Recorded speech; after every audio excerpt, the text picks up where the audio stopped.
Hare Krishna. Yes. Hare Krishna, everyone. Welcome back to the Bhagavad Gita study circle. We are in 167th session of the Bhagavad Gita study circle. So, we are discussing a very interesting chapter. That is chapter number 7, the divisions of faith, Shraddha Vibhagave Yoga. So, it is a very important um, chapter because it is talking about our faith, right? So we have discussed some important points in the previous session. So today we have Vinamada ji, Dev, and we also have Vinod ji joining us. Thank you so much for joining. So, like usual, let us begin with the pranam mantras. It will be displayed on the screen. So kindly join your palms and chant along with me the pranam mantras. Let's dedicate this session to His Divine Grace A.C. Bhaktivedanta Swami Prabhupada, the founder Acharya of ISKCON and my beloved spiritual master. नमो विष्णुपादाय कृष्णप्रेष्ठाय भूतले श्रीमते भक्तिवेदान्त स्वामिन्निति नामिने नमस्ते सारस्वते देवे गौरवाणी प्रचारिणे निर्विशेषा शून्यवादी पाश्चात्यदेशतारिणे जय श्री कृष्ण चैतन्य प्रभु Nityananda Shri Advaita Gadadhara श्रीवासादि गौरभक्तवृंदा Hare Krishna, Krishna Krishna, Hare Hare, Hare Rama, Rama Rama, Hare Hare. Om Ajnanatimirandasya Jnananjanashalakaya Chakshurunmilitamena Tasmai Shri Guruve Namaha. Hare Krishna. So, in the previous session, we have discussed about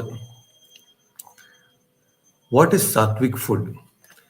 And this whole chapter began with the question of Arjuna asking that, "Oh Krishna, what is the destination of those people who have faith but they don't follow the scriptures? They are just doing things, rituals, puja part, all of that, because their ancestors have told. But they are not very clear as to why this has to be done." Right? So, this was the question. So, he was not asking about the demoniac people, he was not asking about the divine people. That was the subject matter of the previous chapter. So, when Arjuna asked this, that what kind of people, these people, what will happen to these people who are in between? So, that is how Krishna started explaining about that how these people who are in between, what is their Shraddha? Their Shraddha is based on what? Right? And we understood that how, what is faith? Right? How is faith developed? In the previous session, something we discussed, right? So, Dev, do you remember something? Hina Mataji, Vinodji, what is faith? What is that we understand by faith? How do we develop faith in something? In the last time session, we discussed, right, that how there are certain things which happens before we form faith. So how faith is formed? Do you remember? Through experience. Yes, and that experience comes by what? How do we get experience? uh, We had discussed how do we get experience in life? To get an experience, what is necessary? some action. Senses. Action, senses, correct. So when there is an interaction between the sense and the sense object, then there is an experience, correct? I have a gulab jamun, I see that, and when I taste it, then oh, there is an experience of sweetness. So that experience is what we analyze. So what happens is every time there is an interaction between the sense and the sense objects, there is an experience. And each one of us, we have different analysis to that experience.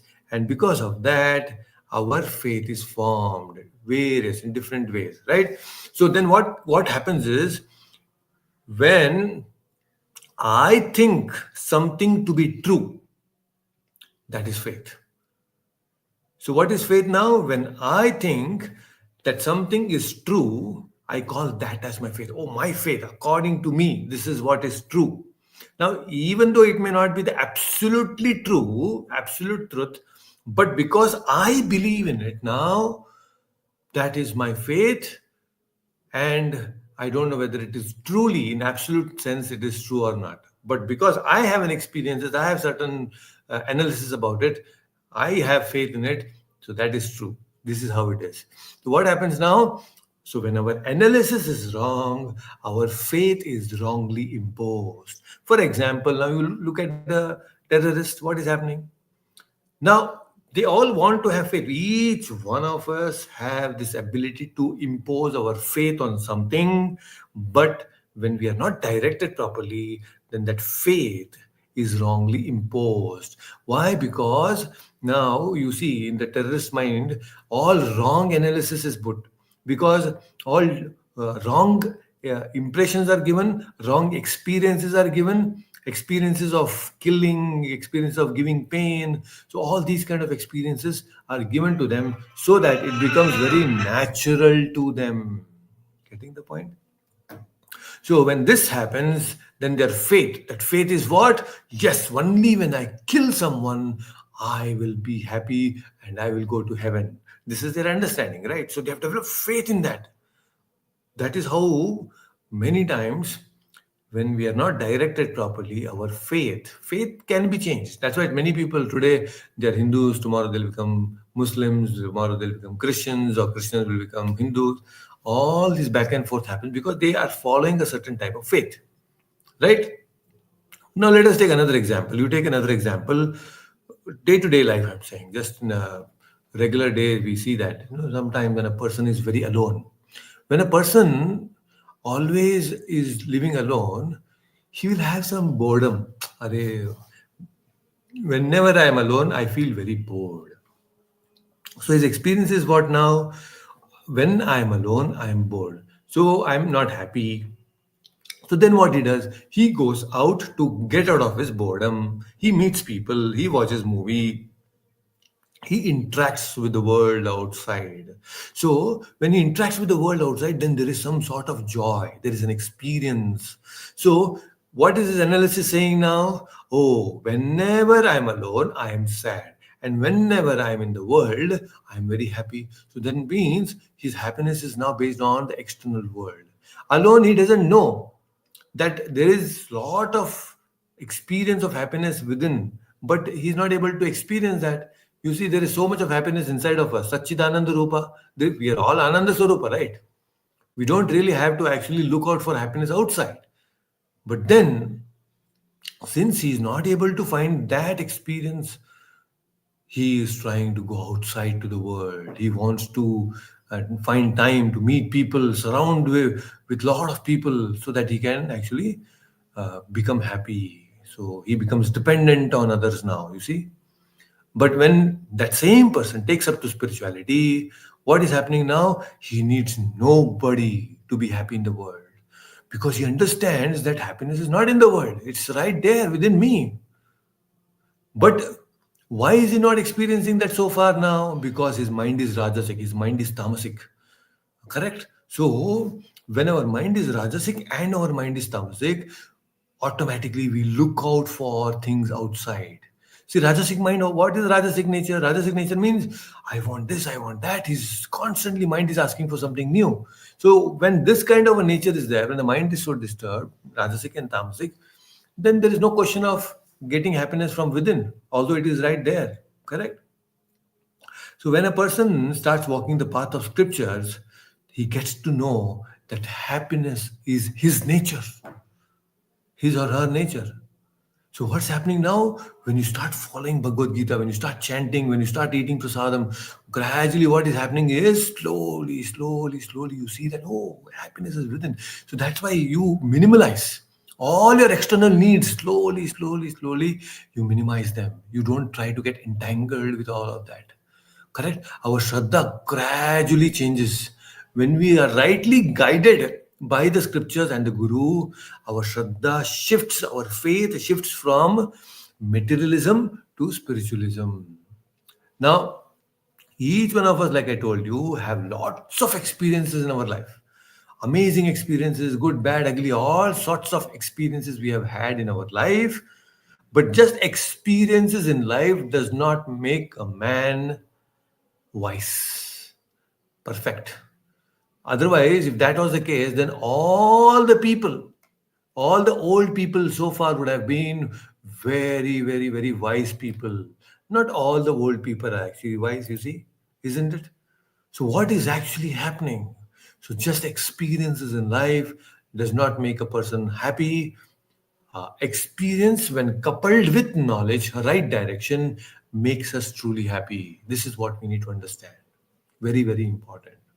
And by the way, I should tell you, not a person is that uh, no person in the world is 100% sattvic, 100% rajasic, or 100% sattvic. We are combination, and there is constantly fight between these gunas. Sometimes we are very sattvic, sometimes we are very rajasic, sometimes we are very tamasic. Correct. So each person behaves differently based on the state of his mind. So please understand, when a person behaves in a certain way, it is actually determining what kind of mode is influencing him. And we should not conclude also that, oh, this person is like this only. No, because there is a possibility that every person changes, because it's constantly change between the gunas. Right? So with this little bit understanding, let us understand what did we discuss the previous verse.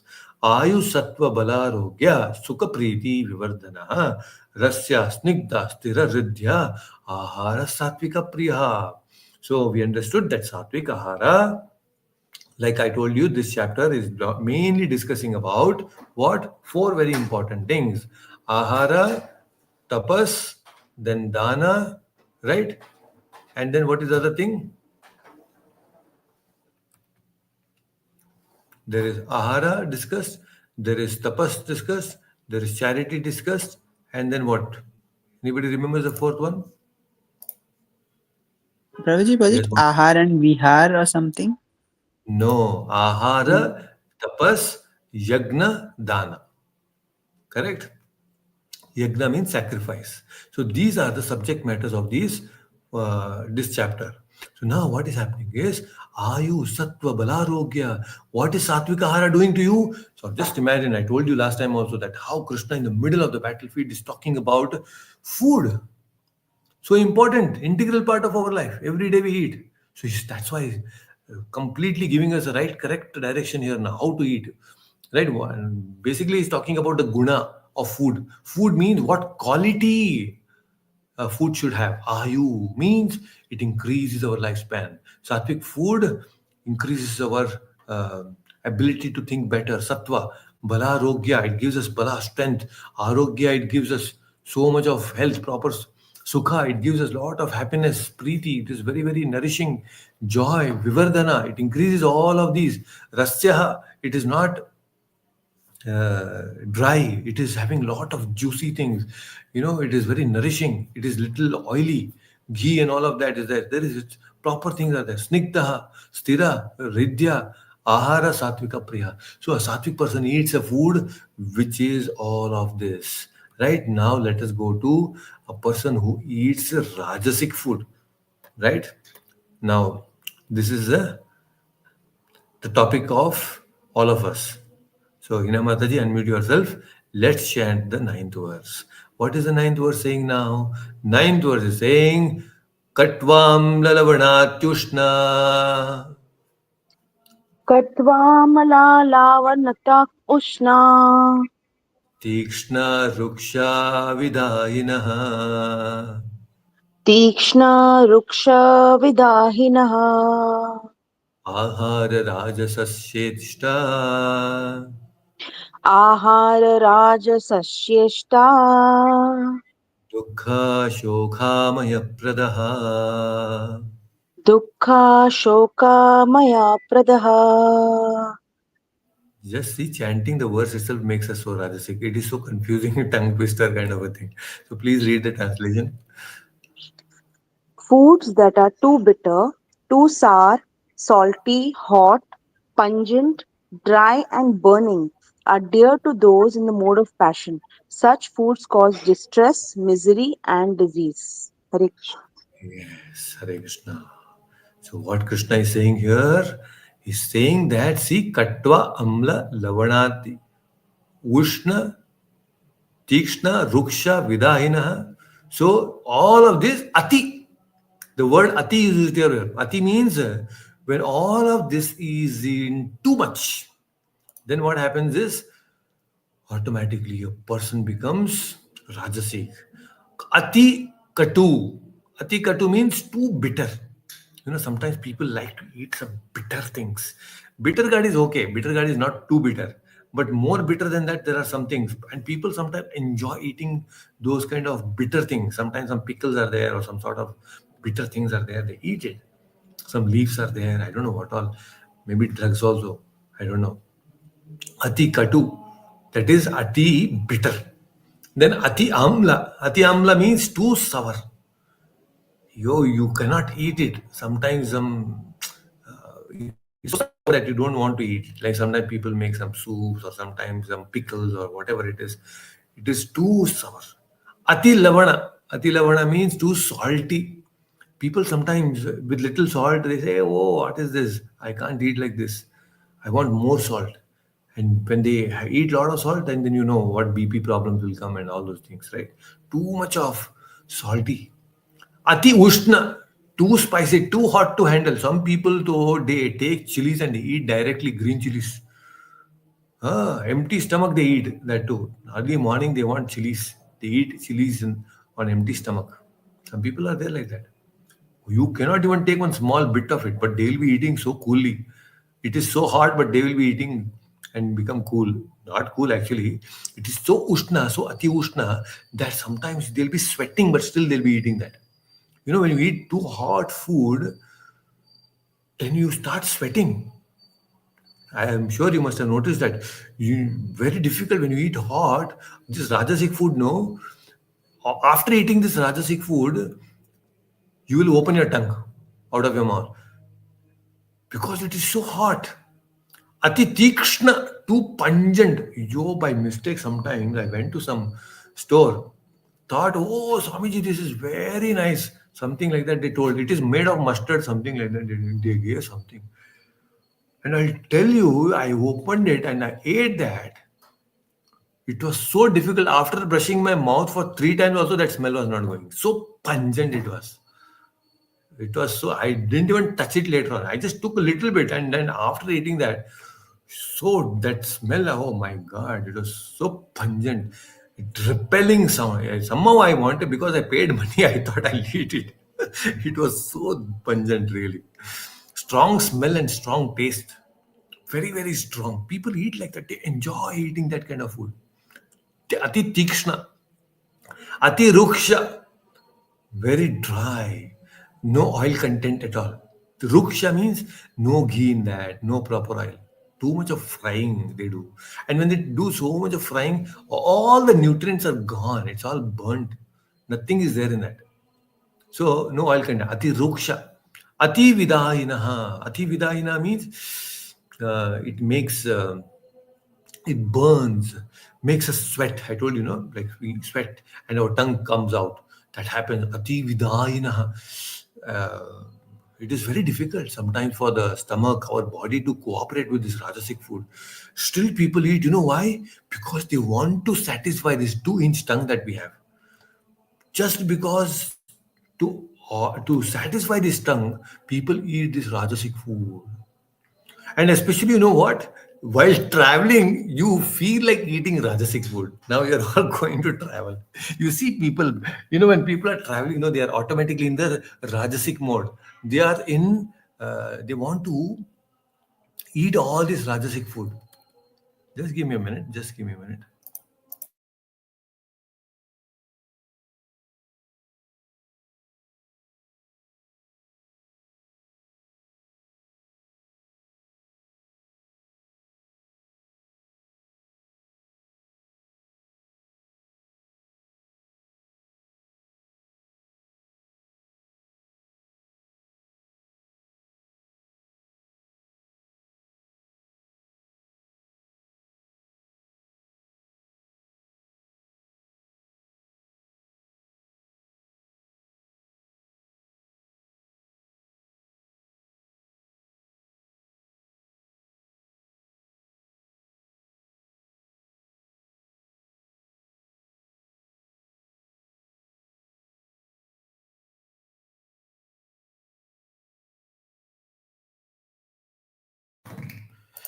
Sorry for that. That was some emergency call. But anyway, so now you see the point here is what I'm trying to say, that these people who are in Rajoguna, especially while traveling, you feel like eating all these, munchy things, all these salty things, all that junk food.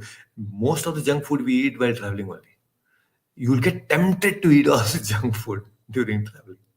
Now, what is the problem if we eat Rajasic food? See, what happens is the problem is when you eat this food, while eating Rajasic food, there is dukkha. Dukkha, because so much of sweat is there, your stomach is burning, that whole, your food pipe is burning. And people are like, after that, they eat Eno and I don't know what not. It is so difficult. I'm sure you must have experienced. You don't feel so uncomfortable it is. Whole from the food pipe till the stomach, everything is burning because you have eaten food that is not meant for your body. There is dukkha, right? And after eating, while eating, there is dukkha. After eating, there is shoka. Why shoka? Because you become so uncomfortable after eating that. Constantly, your stomach is churning and you feel so uncomfortable. This is Rajasic food. So, in long run, if you're continuously eating this kind of Rajasic food, it attracts disease. And it happens, when I came to Bangalore after finishing my college days, there was a ISKCON temple, and our folk hostel was quite far, and that was unavoidable. I was staying somewhere very far, and I used to go to some nearby these darshinis. Morning early those hotels will be there.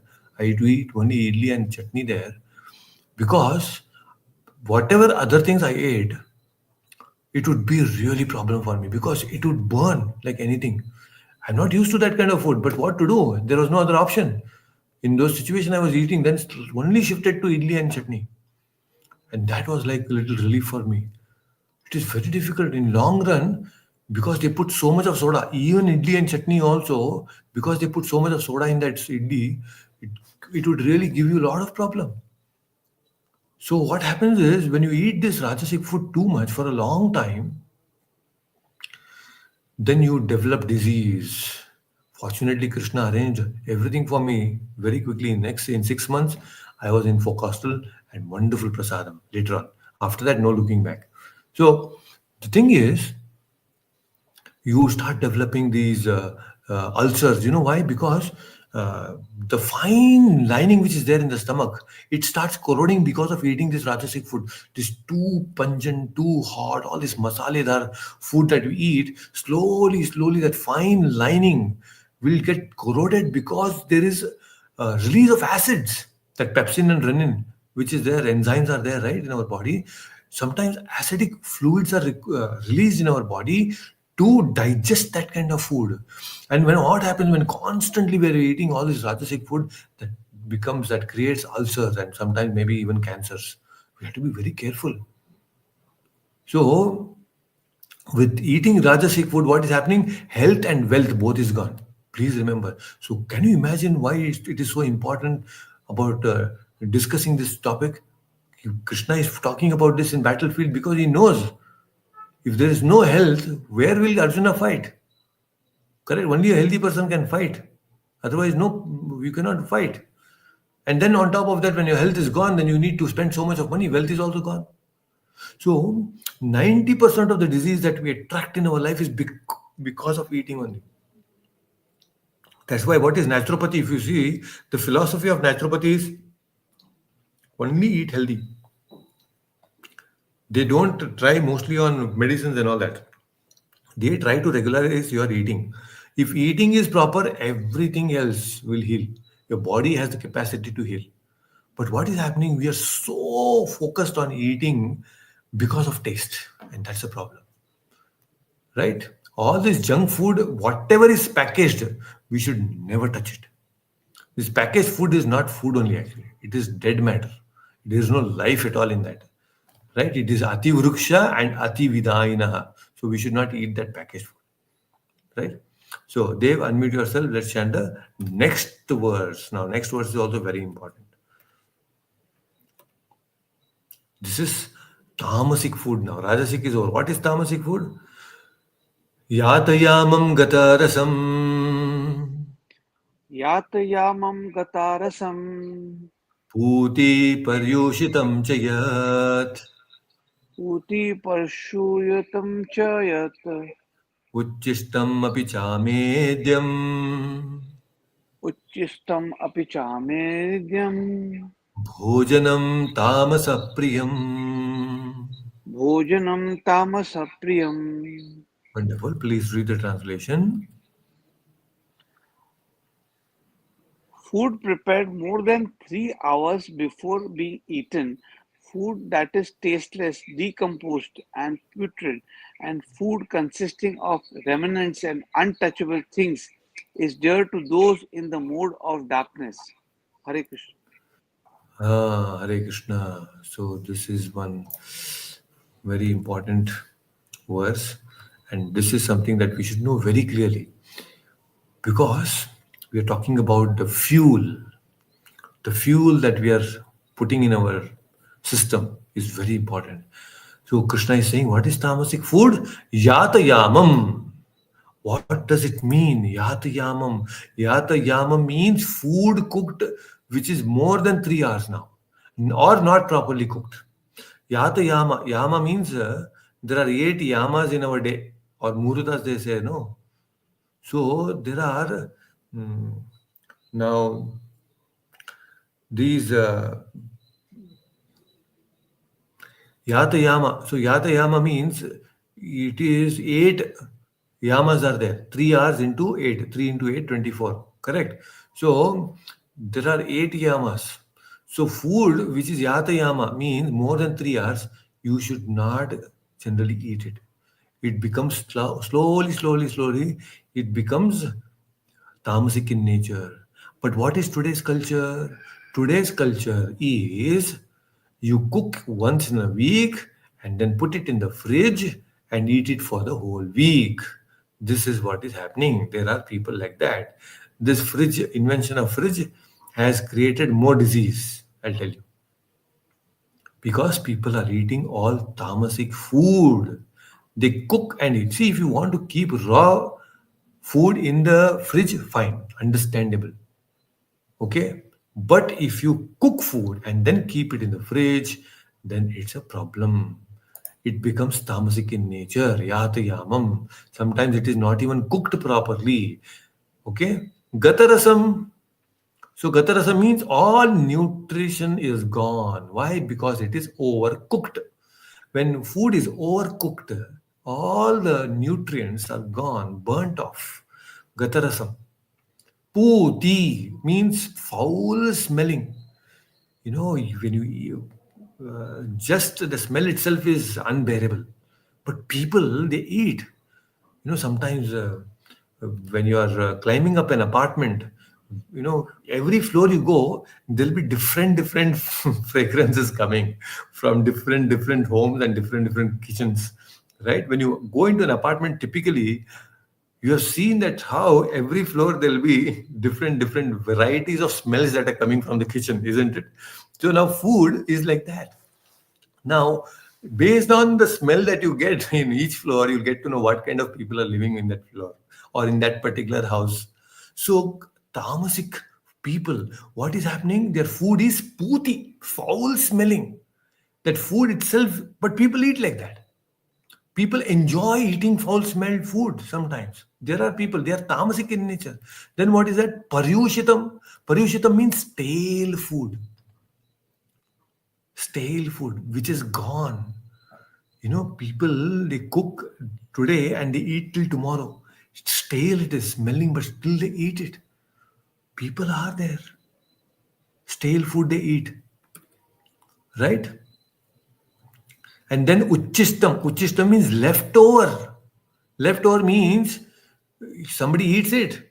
Keep it in the fridge. Somebody else will come and again eat it. Uchistam. Somebody else's leftover is being eaten.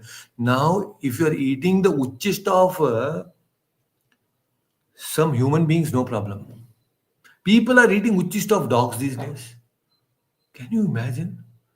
People keep dog and people are so crazy. They'll keep on jam bun, they'll keep that in the dog's mouth and they'll eat that same jam from the other side.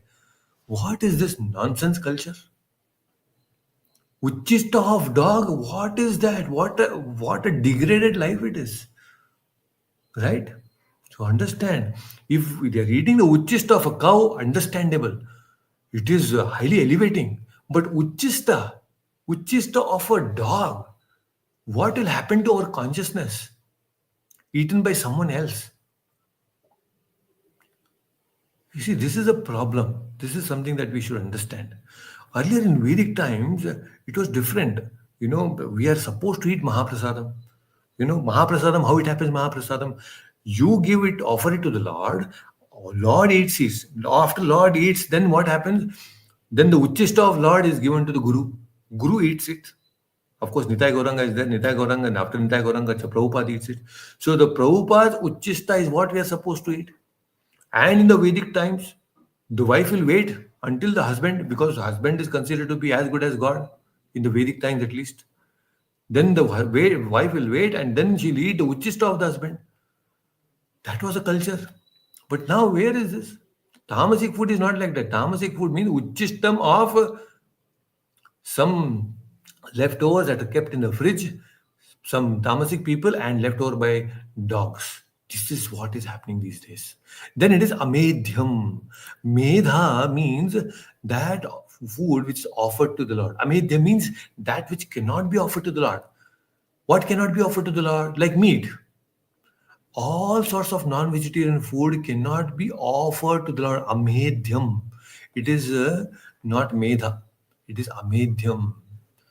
You take any, even including eggs. Many people think that egg is a vegetarian food. No, including egg. Egg is also tamasic. Eggs, fish, lobsters, any sort of meat is all under tamasic food, including alcohol. Why? Because alcohol means it's all fermented food. It is kept for many, many days and sometimes years.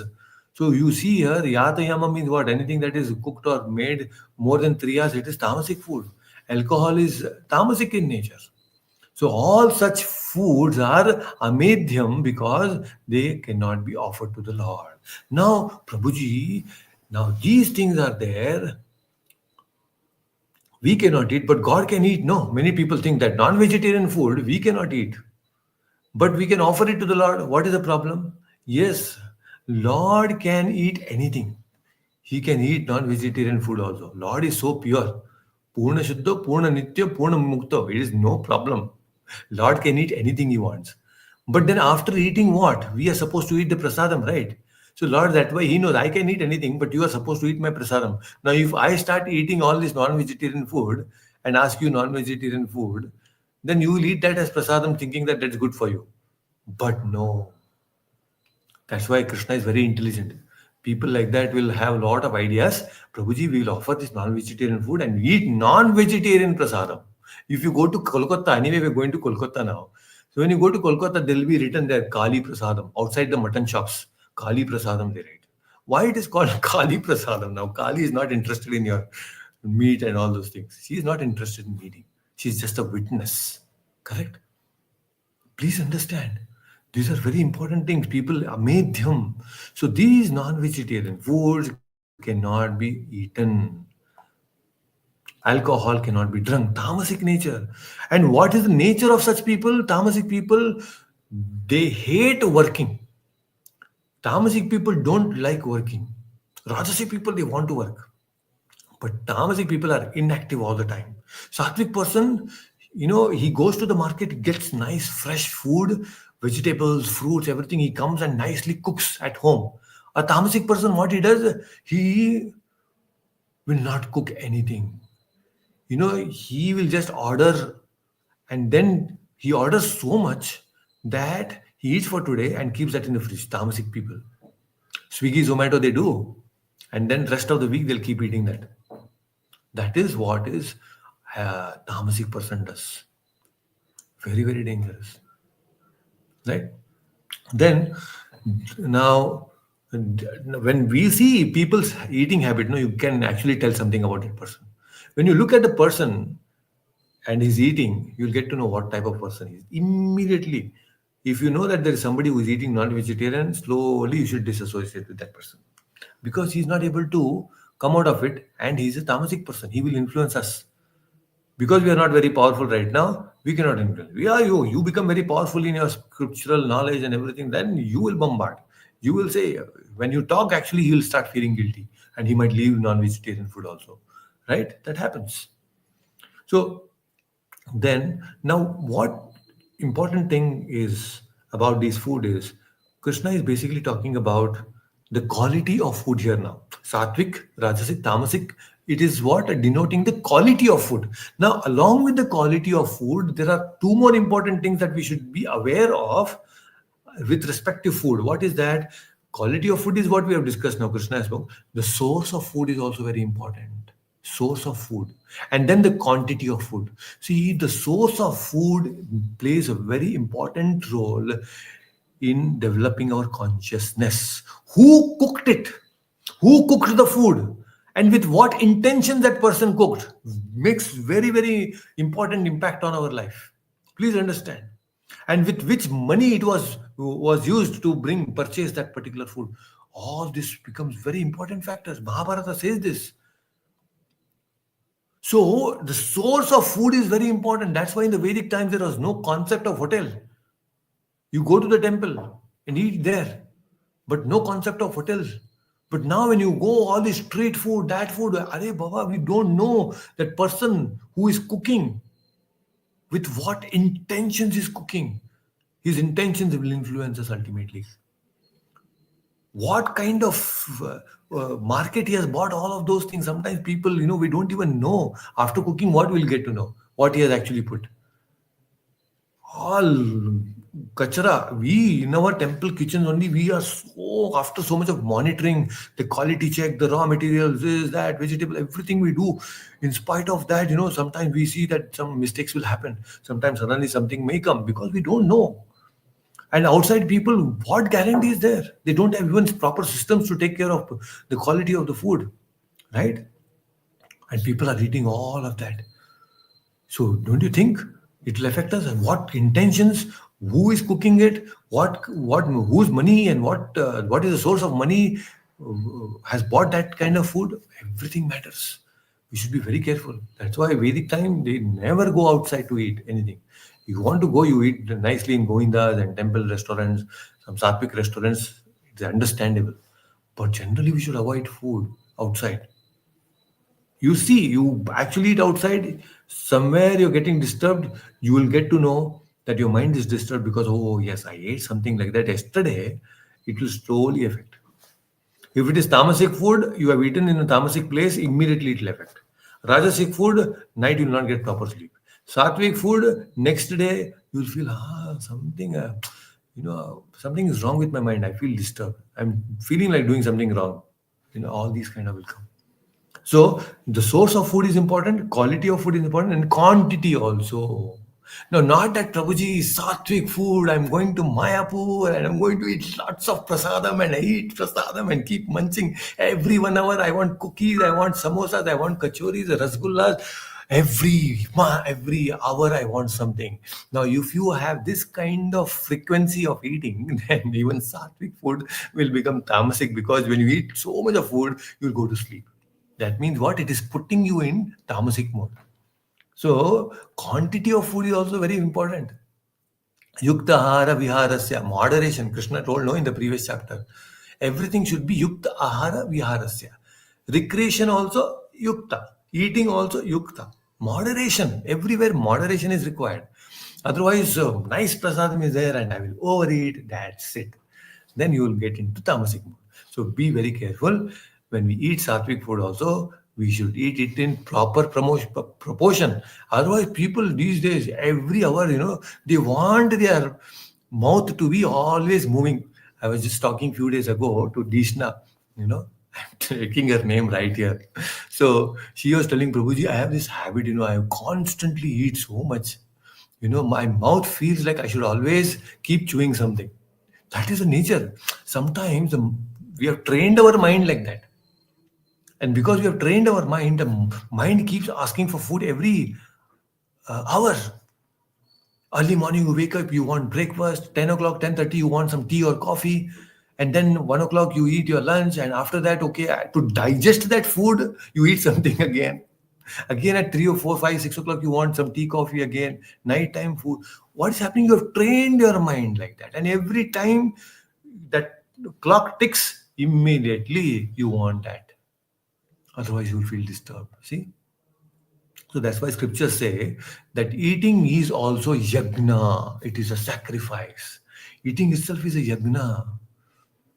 Krishna says, no, that aham Vaishvanaro yagnaha. So Agnihi, Vaishvanaro Agnihi.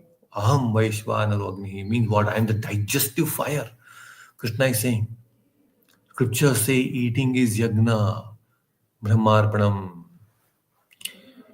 So this yagna should be done properly, right? You don't put nonsensical things in yagna, even in the physical yagna that we do, right? We should eat consciously. This mouth is a yagna kunda. We should put proper things inside the mouth. Before putting anything in the mouth, think 10 times. Just don't put it just by looking at the food, just by smelling at the food. No, you should not eat. You should be very, very careful about eating, because that's a fuel that you're putting inside. And if you're putting petrol in a diesel engine vehicle, that's it. You'll have a problem. So that's what is happening with us, right? And then, uh, how should we eat? That's also another big topic. We should chew properly. Why? Because we don't chew most of the time. You know why? Any guess why don't we chew while eating? When we eat food, most people though we don't chew. You know why? Why? What is the reason behind not chewing the food? They are not conscious when they are eating. They must be watching some TV, talking. Yes, yes, that is one reason. Definitely, you're watching the TV and eating. You don't even chew properly. One is that, correct? You don't chew properly. Another reason. Suppose there is no TV, there is no mobile. Still,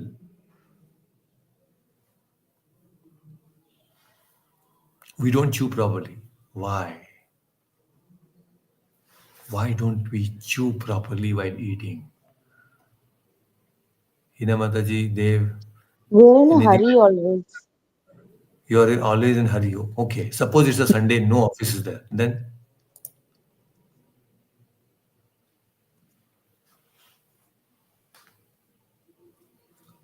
why don't we chew properly? If you carefully analyze, now if you're eating breakfast or lunch today, you analyze. The real taste of the food comes when you are swallowing it. So you are focused on the taste. When you want to focus on the taste, what happens is automatically you will swallow quickly. You don't want to chew. Give time for chewing. Why? Because your focus is not on nutrition, your focus is on the taste. And taste comes when you swallow the food. That's why you want to eat quickly, because you want to get the taste. Correct? So you'll try this. So if you practice and then give your mind a little training on chewing at least some 20, 30 times, then you will see a lot of difference. Your stomach will be really happy. Stomach will thank you. Oh my God, thank you so much for chewing it there up there. My work is reduced. If you do that, you will remain very, very healthy. But you generally don't do that because we want the taste. And of course, other reasons are add up. When there is no time, then there is other TV and other things that will cause other problem for not chewing. So this is what we have discussed today. But anyway, let us chant another verse also, that is 11th verse and 12th verse quickly. Okay. So 11th verse. What is the 11th verse saying now? 11th verse is saying, Dave, if you are there, you can unmute. It is Yeah. very important. Now Krishna is talking about yagna. See, now food is over. Sattvic, Rajasic, Tamasic food. It's over. The next is yagna. The next topic is taken. Afalankangshabhiryagno अफलं काङ्क्षभीर्यज्ञो vididishto yayijyate विदिष्टो युज्यते yashtavyam eveti manaha यष्टव्यम् एवेति मनः samadhaya sa satvikaha. समाधाय स सात्विकः. Please read the translation. Of sacrifices, the sacrifice performed according to the directions of the scripture as a matter of duty by those who desire no reward is in the nature of goodness. Hare Krishna. Yeah, very, very important. You see? So, that sacrifice performed according to scriptures as a matter of duty, desire for no reward, is in the mode of goodness. So, very important. So, Arjuna had asked, right? Yajante, what are these people are doing? They are also doing a lot of yagna, right? Now, what is Satvik Yagna is explained here by Krishna. We should understand. Now, see, traditional yagna is what? Is very elaborate. You put firewood, you put ghee into it, you put fruits into it, dry fruits into it, right? You keep a lot of fruits, flowers, everything. That is very elaborate yagna is there. Now, we cannot do this every day. Not possible in Kali Yuga. Our situation is very difficult. These days, if you want to put do yagna in homes, immediately there will be smoke detectors and it will not even allow you to do yagna. It happens. Prabhupada went to America. And in the first initiation of the devotees, the very first initiation in ISKCON that happened, 11 devotees took. They closed all the windows and everything. They stuffed everything. Why? Because the yagna was performed. Yagna means smoke will come. They didn't want the police or anyone to know that there is fire accident there, and that's why they had to close everything. Even now, in most American homes, if you try to perform yagna, that's it. All the alarms will glow. Start blowing. Very important. So, in modern context, that yagna is very difficult. So, a spiritual person, he follows a spiritual sadhana that is mentioned in the scripture, and that is what is called yagna. Now, what is the shraddha, the faith of this sattvic person? See, a sattvic person is very, very clear in his mind. What is that? He is suffering not because of the world, he is suffering about because of oneself. See, this is the nature of sattvic people.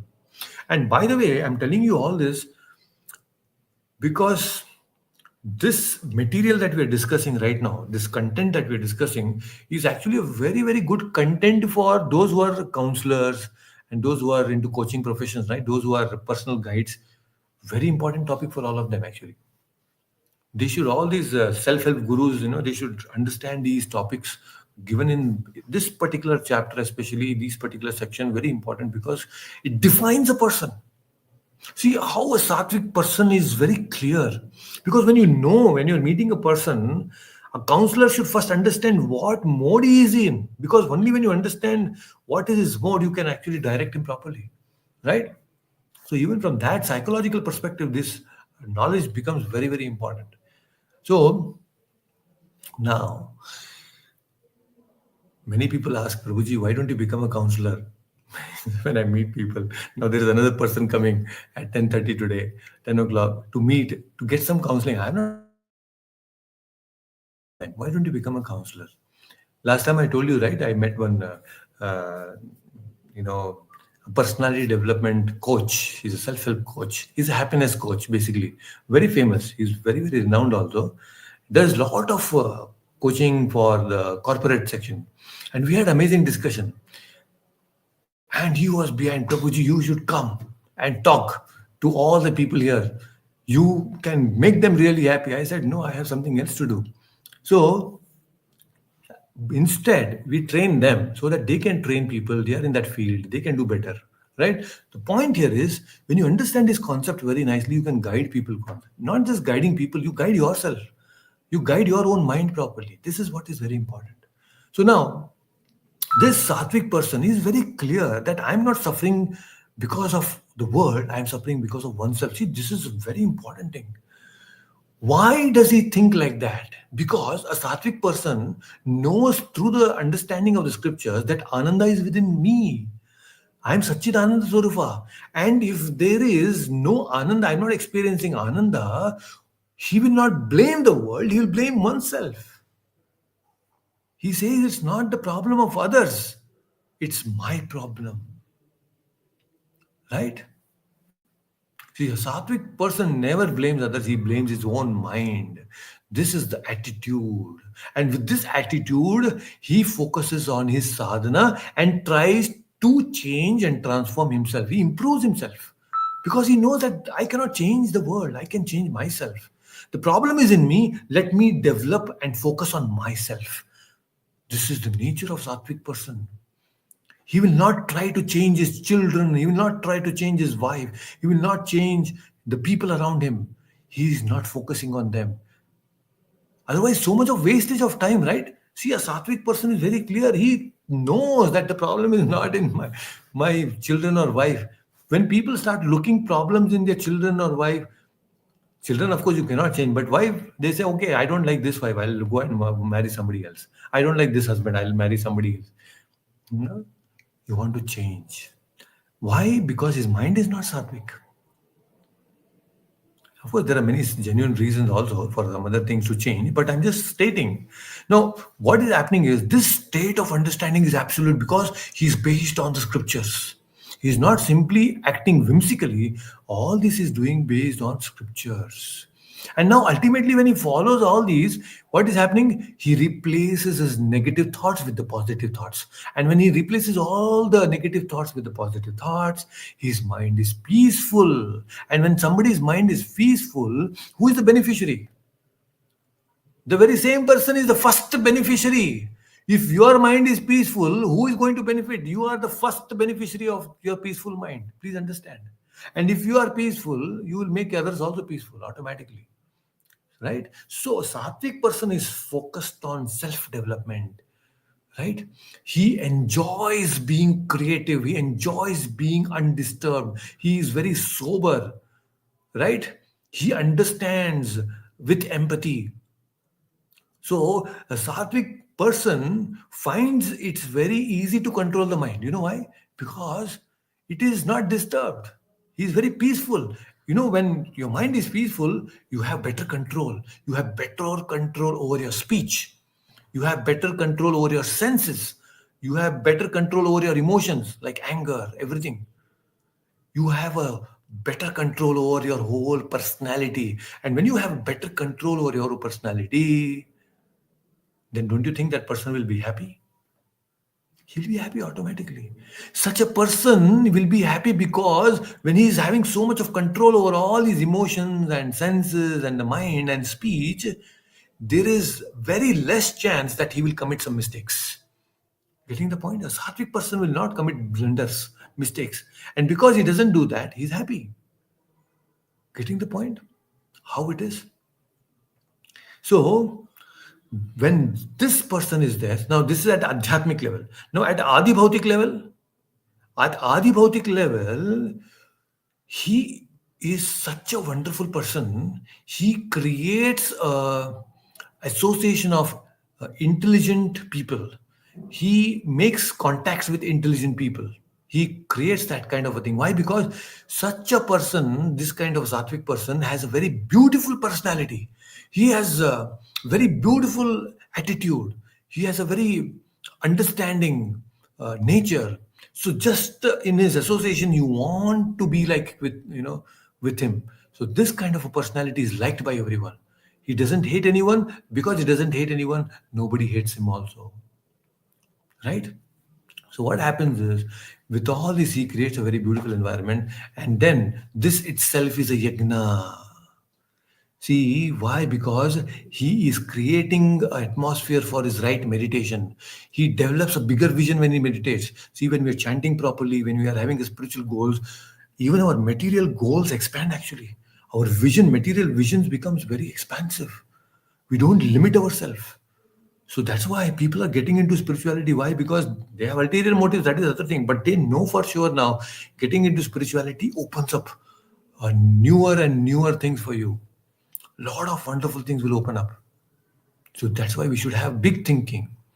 Even after death, also, that person will go to higher worlds. That's his nature.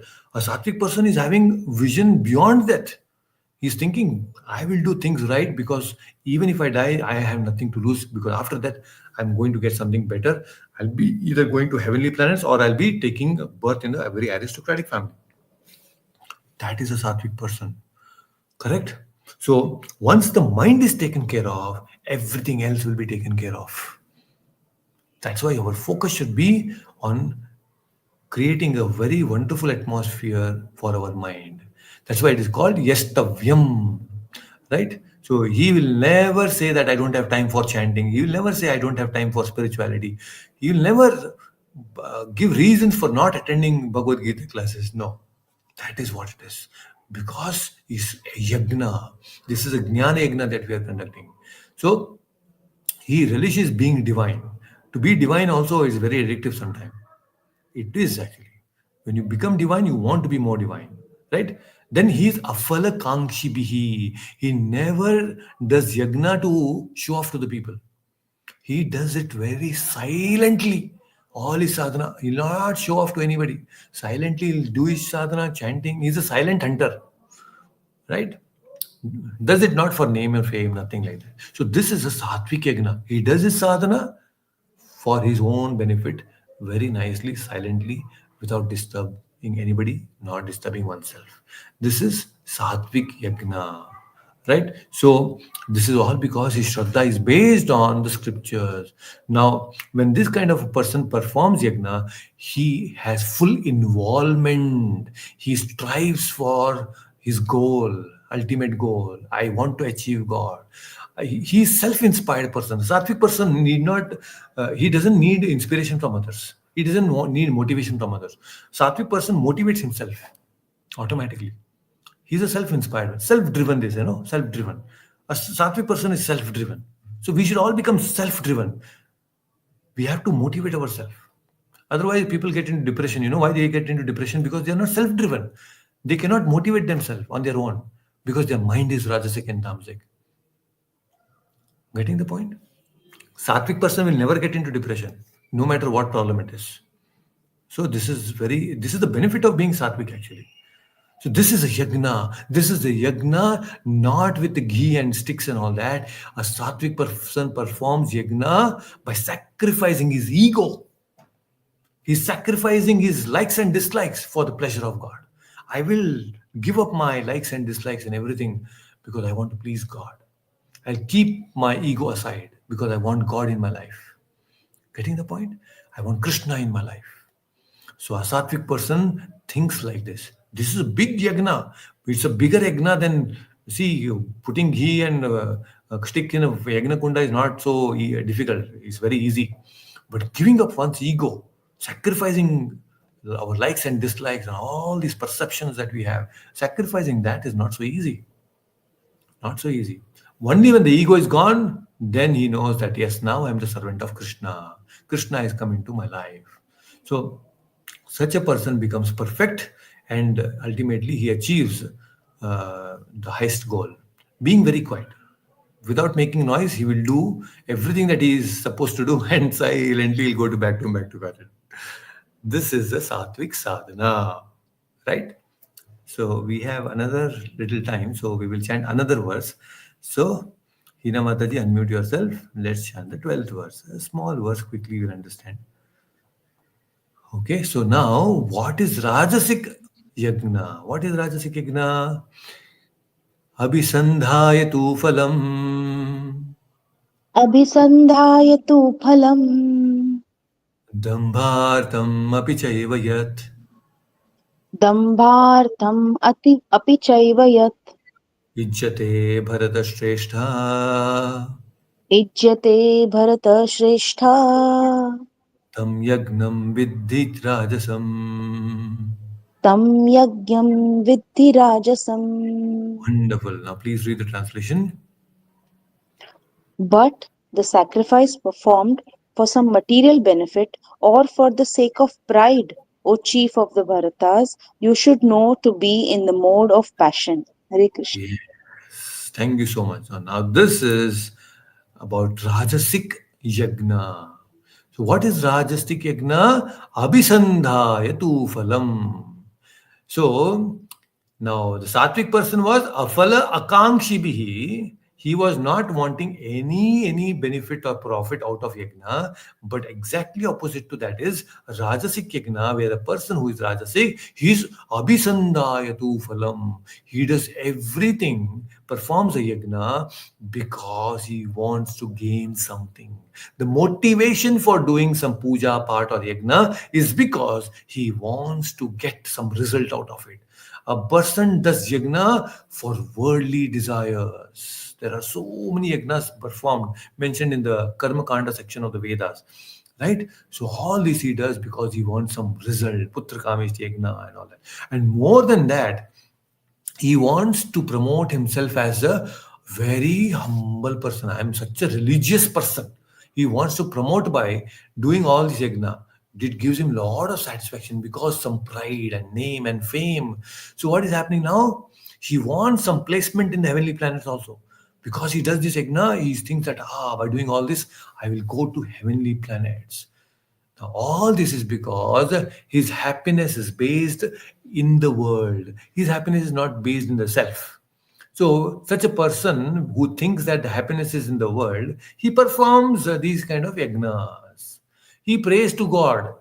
Why he prays to God? Because it is making everything conducive in the world. My Lord, I want to gain this result. Please help me. So he goes to God, but what? For material desires. So when people praise him, he enjoys it. Oh, Prabhuji, you are such a nice person. You give such a nice lecture. You sing so nicely. You know, a Rajasic person enjoys. But whereas a Sattvic person, he feels embarrassed when somebody praises him. So he doesn't, he feels shy. And when he does this Rajasic person, when it is sadhana, no, chanting also, he wants to sit in front of everyone, close his eyes and do chanting so that everybody looks at him and then, oh, yes, what a nice chanter he is. He does sadhana so nicely. Inside, he'll be thinking, he'll open one eye and look at here, there. Yes, those people are looking at me. See, he enjoys that. So, with this kind of analysis, a Rajasic person thinks that people are watching me, so I should do this more and more because I am being watched. And they are thinking that I am a Sattvic person. But whereas he's actually what? He's a Rajasic person. He wants to show off to the people. And when this person performs any yagna, he calls big celebrities. He spends a lots of money in yagna. You know, and then he does everything with the vidhi. Not that he will not do this puja part, havan, yagna, everything not as per the vidhi. No, he perfectly follows all the vidhi that is mentioned in the scriptures. Why he follows the vidhi? Because he is ultimately expecting a result. So he doesn't want to goof up with that. He does everything properly only. But why he does that? Because he wants some result out of it. So this is how a Rajasic person performs Rajasic yagna. So today we have discussed about sattvic food little bit, rajasic food, tamasic food, and sattvic yagna and rajasic yagna. In the next session, we will touch upon tamasic yagna and few other things that is mentioned. Any questions? Hare Krishna. Those who are listening on YouTube, if you have any questions, you can leave your comments in the comment section and then we can try to answer them. Any questions that you have.